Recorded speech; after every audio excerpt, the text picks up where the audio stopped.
இப்போ தென் மாவட்டங்களில் குறிப்பாக இந்த டிஎன்டி சமூகங்களுக்கு ஒரு பிரச்சனை இருக்குது.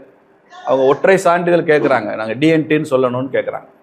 இந்த டிஎன்டிங்கிறதே ரொம்ப விசித்திரமான ஒரு வரலாற்று சம்பவம் தான் அது.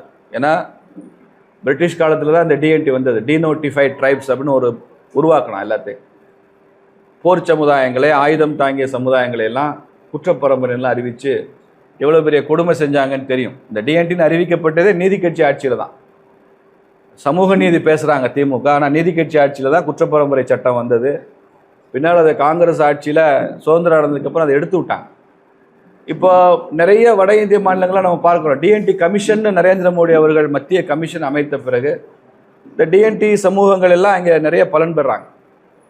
அவங்க ஹாஸ்டல்ஸ் இருக்குது, மாணவர்களுக்கு இருக்குது, மாணவர்களுக்கான கல்வி உதவித்தொகை இருக்குது. மகாராஷ்டிரா மாதிரி சில மாநிலங்களில், பிஜேபி ஆளுற மாநிலங்களில் டிஎன்டிக்குன்னா இடஒதுக்கீடுலாம் கூட கொடுக்குற ஒரு நிலைமை உருவாயிருக்கு. ஆனால் தமிழ்நாட்டில் அவங்களுக்கு இன்னும் அந்த ஒற்றை சான்றிதழ் கூட கிடைப்பதில்லை, டிஎன்டின்ற சான்றிதழ் கூட கிடைப்பதில்லை. அதை பாரதிய ஜனதா கட்சி அப்படி சான்றிதழ் கிடைக்கணும்னு ஆதரிக்கிறோம். இப்போ இந்த ஜாதிவாரி கணக்கெடுப்பு நடத்தும் போது அவர்களுக்குரிய பலன்களும் அவங்களுக்கு போய் சேரும்.